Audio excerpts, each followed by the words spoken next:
In this video, we're taking a look at the YOLO Live YoloCam S7. Think of it as a dedicated computer camera. It's not a normal hybrid mirrorless camera. It's more like a purpose-built box that exists for one job. Sit in your studio, stay plugged in, and stream out a clean, high-quality video feed all day long. Whether that's streaming, podcasting, Zoom calls, or webinars, this camera is built for the job.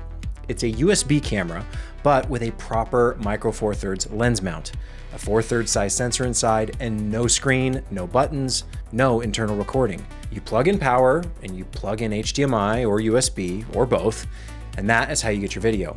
Over HDMI, it will give you up to 4K 60. Over USB, it shows up as a UVC webcam for your computer, so Zoom, OBS, Teams, all see it as a plug-and-play camera, no capture card required. The body is a small, rugged box.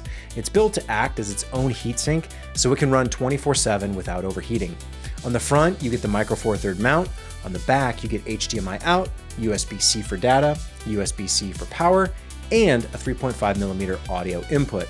There is a cold shoe on the top and a tripod mount on the bottom, plus an L bracket in the box that lets you mount it horizontally or vertically, depending on what you are shooting. So let's talk about those features. The big headline here is the sensor. It's a real 4/3 sensor, not a tiny webcam chip.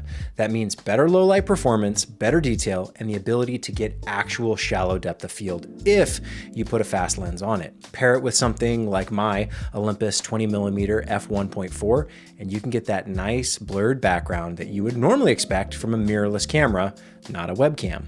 It is also uniquely built with vertical in mind first. I've adapted mine with the included bracket to shoot horizontal for my needs, but a lot of people may need or want vertical video first, and this does that best. On top of that, the S7 is designed to output 4K 60 over HDMI.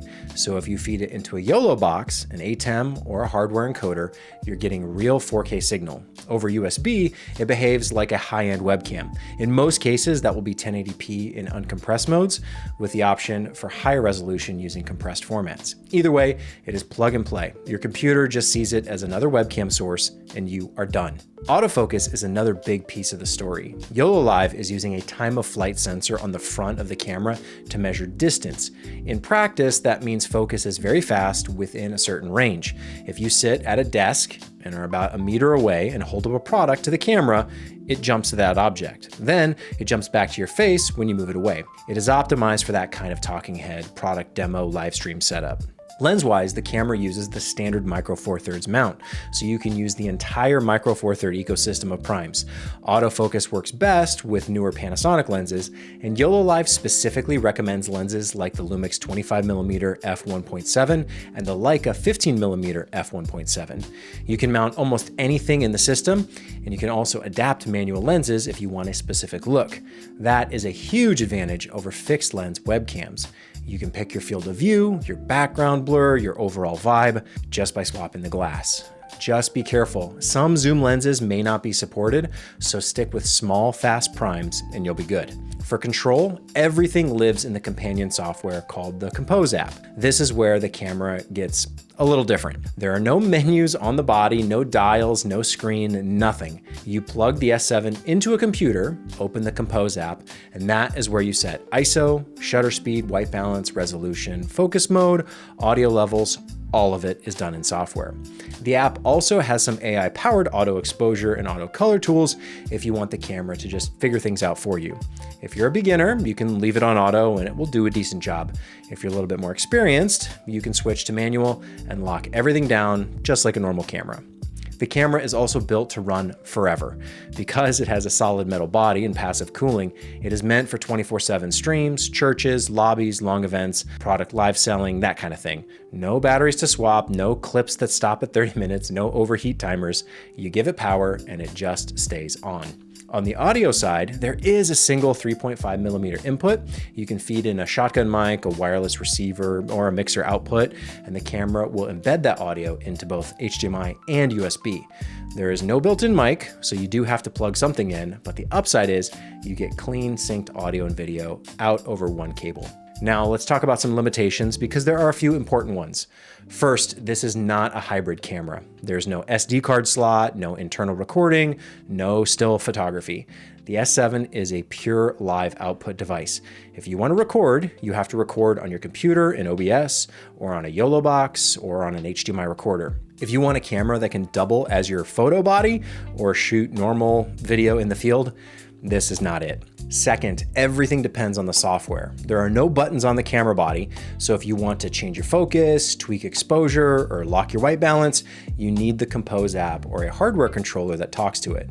If the app is being buggy or your computer is acting a little weird, you're gonna feel it right away because the camera itself cannot do anything on its own. YOLO Live does keep updating the software, but you are tying your camera to that ecosystem. Third, the autofocus system has limits. Within normal desk or studio distance, it is fast and very usable, especially with the recommended lenses, but it's not the same as modern face and eye tracking from Sony or Panasonic or whoever. It does not really understand who you are. It just knows the distance. So if something closer gets in the frame, it may grab that. Some lenses, especially older zooms or ultra-wide lenses, won't autofocus as reliably. In those cases, you might find yourself using manual focus.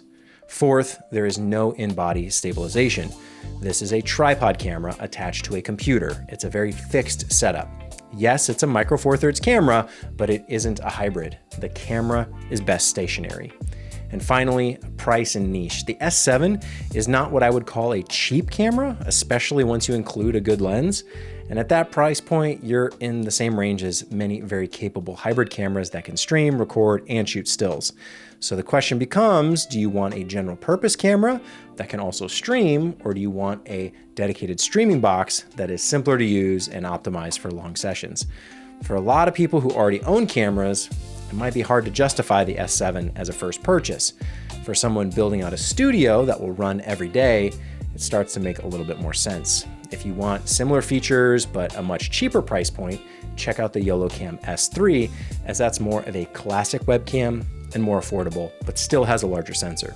The YoloCam S7 is a very specific tool. It shines when you treat it like a permanent part of a live streaming rig. You mount it, plug it into power in your switcher or your computer, you dial in your settings once, and you just let it live there. In that role, it solves a bunch of problems. You get real camera image quality with nice depth of field. You don't have to worry about overheating or battery swaps. You don't need a separate capture card or adapter or dongles. It just works. Where it makes a little less sense is if you only stream occasionally or you want one camera that can do everything. In that case, a normal mirrorless body might give you more flexibility where you can shoot YouTube videos, take photos, then you plug in a capture card for the random live stream. A hybrid camera is going to do a lot of that better, but the S7 is built specifically for just doing the streaming part. So if you're a church, a live shopping brand, a podcast studio, a company that wants a permanent 4K streaming setup, or a creator who is tired of fighting with your mirrorless camera quirks for live shows, the YoloCam S7 is genuinely compelling. It turns the whole system into something much closer to an appliance. You plug it in, you open your software, and you are live. If you're a run and gun filmmaker who occasionally goes live, or you want that one camera that travels and shoots and streams, you'll probably be happier with a traditional body and a good capture workflow. So my take is this: the YoloCam S7 is not trying to be your only camera. It's trying to be the one camera you never touch once it's set up. If that is the hole in your setup, it fills it really well. For me, I appreciate the camera. I can just set and forget without having to set up and break down my streaming setup every week just because other shoots got scheduled along the way. So in my case, I won't be taking the S7 with me in my camera bag, but that's a good thing.